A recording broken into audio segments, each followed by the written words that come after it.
the first question is from Christine. She asks, why do most startups fail after product market fit has been achieved?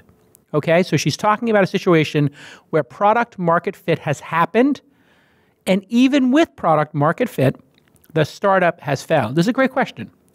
For those of you who don't know what product market fit is, it means there's a market of people who can appreciate your product. Said another way, there are people who are delighted, obsessed, or otherwise in need of what you've got. You built the better mousetrap. So now that you understand the definition of product market fit, if you didn't before this, it would seem if consumers love your product and they need your product, then you should be able to make a business out of it. Au contraire, mon frère. This is not always the case. Many times, companies with decent product market fit will fail. Why? Well, there's really two categories. One is you achieve product market fit, but it doesn't have the scale, the velocity, or the depth of connection, the depth of fit that would make it a great business. Let's unpack that a bit. So let's say you have product market fit and you build an amazing service. It's Uber for dry cleaning. And it turns out that the people, the first 100 customers in your town are obsessed with your Uber for dry cleaning. It's Druber, dry cleaning Uber.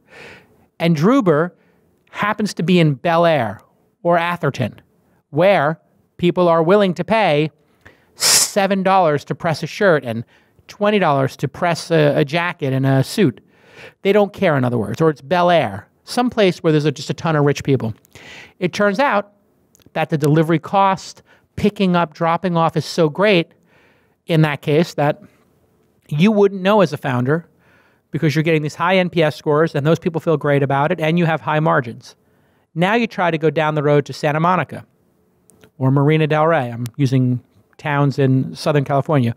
Or if it was Manhattan versus Brooklyn, and then, God forbid, Staten Island. No offense, Staten Island. I'm joking. I kid. I'm from Bay Ridge. And you start going further out, and maybe people don't even have clothes to dry clean. They don't dry clean clothes regularly. They have 2 suits. They wear them to a wedding and to a funeral. That's it. So in other words, you had product market fit, but it was too small of a group of people. Now, another thing can happen is you have product market fit, and there's too many competitors. And what happens when there's too many competitors? Well, it's just like nature. When there's too many sharks in the ocean or too many top-level predators, they eat all the little fish, then they starve, they eat each other, and the boom-bust cycle starts again. We see that in startups all the time. We had a period of time when everybody thought Webvan and other delivery services like Cosmo and Urban Fetch, you probably don't recognize these names, but if you went through the dot-com boom in the 90s, you do. And those companies all failed. Why? Too much competition. Urban Fetch came out and said, we'll deliver anything to you, and we'll do it at half price and free delivery. What? They literally would give you a pint of Haagen-Dazs in the 90s for $1.50 instead of $3, which is what it cost at the bodega down the block from my loft in Chelsea. And I said to myself, why would I go out in the middle of the rain when I could just order my Haagen-Dazs and my New York Times and get it at half price? So competition can kill product market fit, right? Another thing that can happen is, founder distraction. So this I've seen many times. You start to get a little product market fit and you get a little emboldened and then you go too quickly to the next thing. So an example of this might have been Airbnb. Everybody knows Airbnb. You rent your couch. In the early days of Airbnb, I remember it was such a unique business model.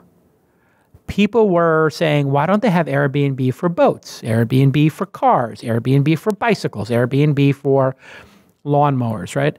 Well, it turns out that those concepts would have distracted them from the high margin, high value, deep product market fit of renting out an apartment or an extra bedroom. Why did that work so well? Because they were getting paid a decent margin, a decent commission on a very expensive purchase, $100, $200 a night. Average stay, 3 nights. Now you're looking at a $300 to $900 purchase.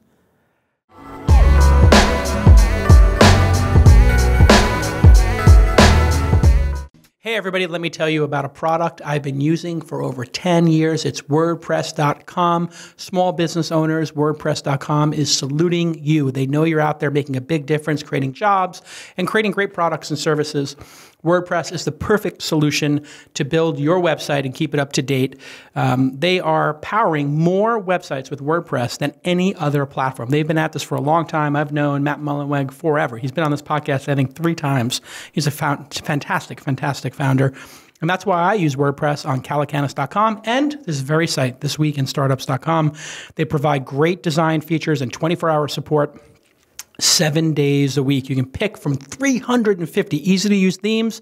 Just pick a domain, select a plan, and start building. It's mobile-friendly, super easy to use. Go to wordpress.com/twist, wordpress.com/twist, and you will be able to create your small business website today, and you'll get 15% off any new plan purchase. That's right, 15% off, wordpress.com/twist. It's a great product and a great founder and a great team over there. So go ahead and visit wordpress.com/twist. Okay, let's get back to this amazing episode.